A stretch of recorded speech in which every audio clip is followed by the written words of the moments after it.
एक घर को हमेशा साफ सुथरा और मुनज़्ज़म रखने के लिए रोज़मर्रा की कौन सी आदत और रूटीन मददगार साबित होती है। हम औरतें ये सोचती हैं कि घर की सफाई के लिए बहुत ज़्यादा वक्त और मेहनत दरकार होती है, लेकिन हकीकत में ये इसको बेहतर और आसान बनाने का अहम तरीका ये है कि अगर हम रोज़ाना थोड़ा थोड़ा काम बाकायदगी से करें तो घर हमेशा खूबसूरत और तरतीब से भरा नज़र आ सकता है। हमें अपने घर की सफाई की चीज़ों को मुनज़्ज़म रखने, किचन को आसान बनाने के चंद अमली तरीके होते हैं। ये तरीके ख़ास तौर पर घरेलू ख़वातीन के लिए होती हैं और बच्चों की माओं के लिए बहुत ही मुफीद हैं। तो बिस्मिल्लाहिर्रहमानिर्रहीम, अस्सलाम वालेकुम मेरी यूट्यूब फैमिली, कैसी हैं आप सब लोग? अल्हम्दुलिल्लाह मैं भी ठीक ठाक खैर खैरियत से हूँ।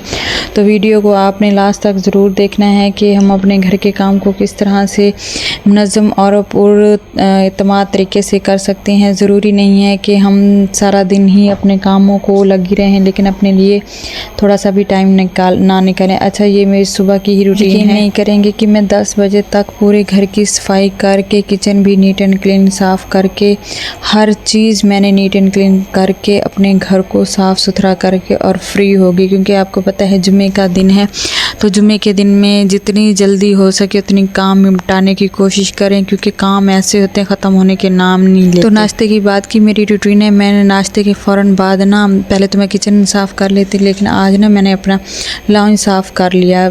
सारे घर में मैंने झाड़ू लगा दी, उसके बाद मैं मोपिंग स्टार्ट कर दी। अच्छा, मैं कारपेट को ना साफ़ करने के लिए ये मेरा बहुत वो ख़ास तरीका है कि थोड़ा सा सर्फ़ लेती हूँ, उसे मैंने भिगो के पोछे को जो मोपिंग होती है ना उसे भिगो के अच्छी तरह से ना कारपेट पे लगा देती हूँ। इस तरह से ऊपर से जो डस्ट वगैरह होती है ना वो साफ़ हो जाती है और एक शाइनिंग सी आ जाती है।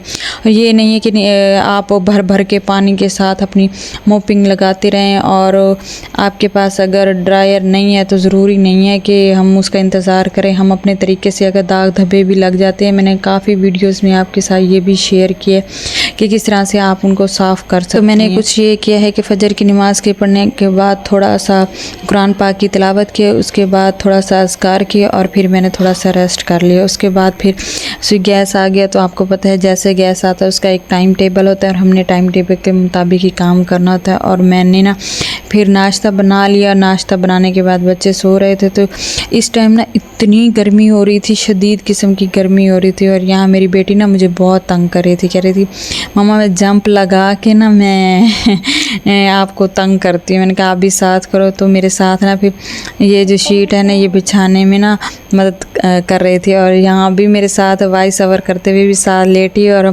कह रही है मम्मा आप ये बोलो कि ना मैं आपको तंग कर रही थी। मैंने कहा चलो ठीक है। सेटिंग ना बहुत ज़रूरी है। कारपेट पे ऐसे अगर हम कोई चीज़ ना बिछाएं ना तो ऐसा तो दाग धब्बे लग जाते हैं। और मेरी तरह जिनके छोटे छोटे बच्चे हैं वो माएँ बहुत ज़बरदस्त तरीके से अपने घर को सजा के रखती हैं। सिंपल से मेरी रूटीन है और सिंपल सा मेरा घर है। मेरे पास इतनी इनकम नहीं है कि मैं अपने घर को और ज़्यादा सजाऊं और ज़्यादा निखारूं। बस सिंपल सी सादा सा मेरा घर है और उसी को मैं लगी रहती हूँ कि मैं कुछ ना कुछ ऐसे हो, साफ़ सुथरा हो और देखने में भी खूबसूरत हो। देखें आपके घर में चाहे सजावट ना हो, लेकिन आप उसको इस तरह से मुनज़्ज़म तरीके से और पूरे एतमाद तरीके से जो हमारी सफाई होती है ना, अगर वो भी अच्छी तरह से हम कर लें तो ज़रूरी नहीं तो घर तभी खूबसूरत और साफ़ सुथरा होना तब भी मज़ेदार, देखने में अच्छा लगता है, आँखों को उभाता है। तो ये छोटी छोटी चीज़ें होती हैं जो सफाई में भी अहम किरदार अदा करती हैं। और घर जब आपका साफ़ सुथरा होना, ज़रूरी नहीं है कि सजावट से भरा उसमें नफासत से भरी हुई चीज़ें हों तभी आपका घर खूबसूरत लग सकता है, ऐसा कुछ नहीं होता। लेकिन जब आप अपने घर को थोड़ा सा भी टाइम देखें कच्चे घरों में भी अगर लिपाई कर ली जाए ना तो वो भी नीट एंड क्लीन और साफ़ सुथरा रखता है। अगर आपके पास अल्लाह मियाँ ने इतना दिया है कि पहले से कुछ साफ़ है, घर कच्चा नहीं है, लेकिन फिर आप उसको साफ़ सुथरा नहीं रखेंगे तो चीज़ें ख़राब हो जाएंगी।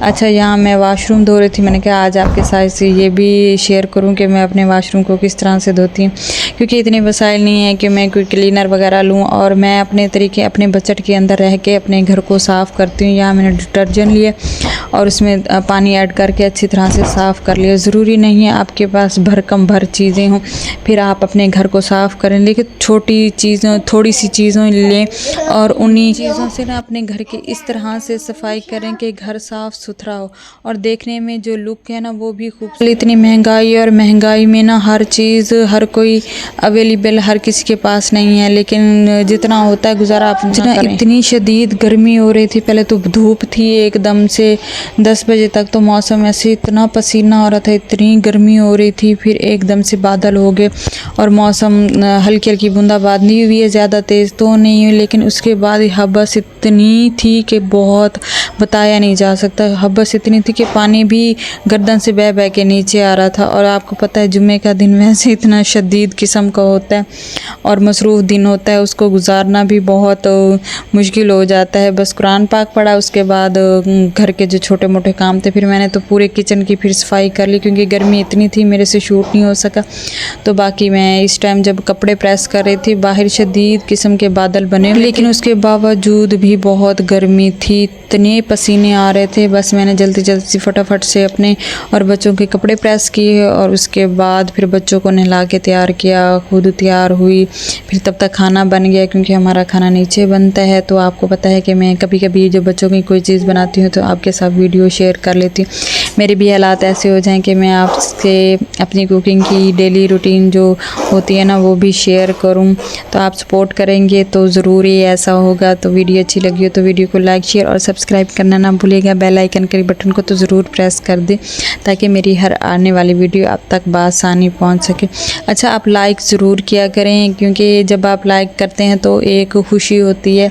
चलो आप कमेंट कर दिया करें, अच्छा बुरा जो भी आपको लगता है ना, आप गुड का कमेंट कर दिया करें, नाइस का कमेंट कर दिया करें, कुछ इस तरह से कर दिया करें ताकि अच्छा लगता है। और आप मुझे बताएं। अच्छा, मैं जो शर्ट प्रेस कर रही थी, देखिए मुझे ना वो शर्ट प्रेस कर रही थी, दिमाग में चीज़ आती है कि हर चीज़ को ना प्रॉपर तरीके से अगर हम करेंगे ना तो वो इजी और आसान लगती है। अब जहाँ मैं प्रेस कर रही थी इसके बाजू उस साइड पे थे तो मुझे इतना डिस्टर्ब कर रहे थे ना बहुत ज़्यादा। फिर जब मैंने दूसरी साइड और जब फिर मैंने ना इसकी साइड चेंज की तो उसके बाद ना इतनी ईजी से ये प्रेस हुई ना, बहुत ही ज़्यादा। और इसीलिए कहते हैं कि घी में ना अगर सीधी उंगली डालेंगे तो घी कभी नहीं है, अगर टेढ़ी उंगली डालेंगे ना तभी घी बाहर निकलता है। और मेरे साथ भी यही हुआ है कि हमेशा अगर हम तौर तरीके से चलें, अपनी लाइफ को इजी स्टाइल से लेके चलें, अपने आप को एक जो मैनेजमेंट के साथ चलें, अगर चाहे घर हो, चाहे बच्चे हों, चाहे हस्बैंड हो, तो वो चीज़ें इजी रह जाती हैं। अगर वही कहते हैं सीधे हाथ से निवाला खाएंगे तो सीधा सीधा मुंह में जाएगा, अगर गर्दन के पीछे से निवाले को ना मुंह में डालना बहुत मुश्किल हो जाता है। अगर हम तौर तरीके से काम करें ना तो बहुत इजी होता है। अगर टाइम से उठ के नमाज़ पढ़ने के बाद अपना काम स्टार्ट कर दें तो इजी होता है। थोड़ा अगर चाहें तो रेस्ट कर लें क्योंकि अजान आजकल टाइम से हो जाती है, तो उसके बाद ना मैं थोड़ा सा रेस्ट कर लेती हूँ। तो जितना आप रेस्ट करती हैं ना, मैं आपको यही कहती हूँ, जितना आप रेस्ट करती हैं, अपना सुकून देखती हैं, अपने सुकून को अहमियत देती हैं ना, तो आपकी बॉडी में ना एक अलग किस्म की एनर्जी आ जाती है। ठीक है, उस एनर्जी को आप वेस्ट ना किया करें, यूज़ किया करें। और जिसमें जितनी हिम्मत होती है, जितनी ताकत होती है ना, उसके मुताबिक अगर आप काम करेंगी तो आप भी खुश रहेंगी, आपका जिस्म भी खुश रहेगा और आपका घर भी निखरा निखरा नजर आएगा। कहने वालों का क्या है, कहने वाले कुछ भी कहते हैं, कुछ भी सोचते हैं आपके बारे में। तो लोगों की बातों को ना एक कान से सुना करें और दूसरे कान से ना रिमूव कर दिया करें। ये आपकी सेहत के लिए भी बहुत मुफीद है और आपके लिए तो बहुत ही मुफीद है। और ओवर थिंकिंग को ना अपनी लाइफ से निकाल दें, दूसरों के बारे में छोड़ दें। अल्लाह मियां ने एक दिन आपको इतना देना है, अगर सेविंग थोड़ी बहुत कर सकते हैं, आपके पास है तो आप वो करने की कोशिश करें और देखें एक दिन कामयाबी आपके कदम चूमेंगी। बस पहले मैंने बेटी के कपड़े प्रेस किए, फिर उसके बाद बेटे के कर रही हूँ और फिर अपने किए। और इसी तरह से ना बहुत बाहर ऐसे बादल ना गरज रहे थे, गर गर गर गर इस तरह कर रहे थे और अंदर इतनी हब्स मची हुई थी ना, बस कुछ। और इस मौसम में आपको पता है इतनी हब्स होती है, इतनी गर्मी होती है ना पसीना खुश्क हो रहा होता है और ना ही काम करने को बाज़ टाइम दिल कर रहा होता है। लेकिन हमने करना तो सब कुछ होता है, अपने घर को देखना होता है। बस अपनी रूटीन के हिसाब से कर लिया करें, ज़रूरी नहीं है कि गधों की तरह करें, लेकिन इतना करें कि आपका घर साफ़ सुथरा लगे, देखने में पुरनज़म लगे और तरतीब से अगर की गई हुई सफाई हो ना, हर चीज़ को उसकी जगह पे रखेंगे ना तो घर हमेशा साफ़ सुथरा रहता है। उन औरतों के घर क्यों साफ़ रहते हैं, जो बस काम करती रहती हैं। वो काम नहीं करती, वो बस अपने घर को एक शेड्यूल के मुताबिक तरतीब देती हैं, एक शेड्यूल के मुताबिक अपनी कबर्ड देखती हैं, एक शेड्यूल के मुताबिक ही अपने हर चीज़ को यानी कि अपनी तरतीब के हिसाब से देखती हैं। चाहे उनके रिश्ता अपने हस्बैंड के साथ हो, अपने बच्चों के साथ हो, उनको खाना पिलाना हो, ये छोटी छोटी चीज़ें ना आपको परफेक्ट लेडी बनाती हैं। मेरे ख्याल में कोई भी औरत ऐसी नहीं है जो परफेक्ट ना हो, जो अपने बच्चों का ख्याल ना रखती हो, अपने हस्बैंड का ख्याल ना रखती हो। और कोशिश किया करें अपने हस्बैंड के आने से पहले ना हर काम को करके साफ़ सुथरा हो के उनकी जो बैठने की जगह, उनकी सोने की जगह, जो रूम होता है ना, उसको सबसे पहले साफ़ सुथरा कर लिया करें। नीट एंड क्लीन इतना किया करें कि उन्हें देखने में खुशी हो, आपको देख के या आपके रूम को देख के ना उनके मुंह पे बारा ना बजे। ये छोटी छोटी चीज़ें होती हैं जो रिश्ते मजबूत बनाती हैं। और मियाँ बीवी का रिश्ता है ना, परफेक्ट बनाने के लिए ना एक औरत को मेहनत करनी पड़ती है। और घर बसाने में भी एक औरत की जो एफर्ट होती है ना, वो एक औरत की होगी। जो लोग कहते हैं ना कि माएँ घर उजाड़ देती हैं बेटियों के, तो ये बेवकूफ़ी होती है उन लोगों की जो खुद उजाड़ती हैं।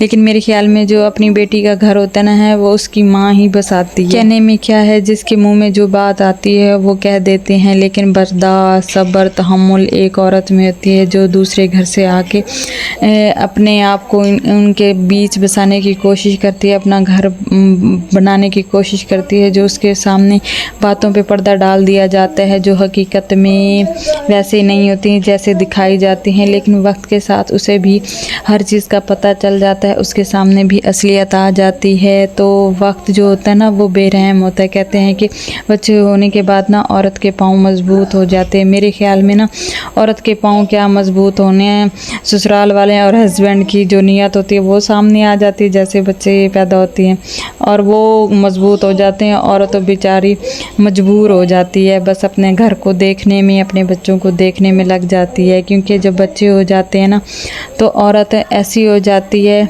बस क्या बताएं, जिस पे गुजरती है उसको। तो वीडियो को आपने ज़रूर सपोर्ट करना है। अगर आपको अच्छी लगी तो आपने यहाँ तक देखा, तो मिलते हैं नेक्स्ट वीडियो में।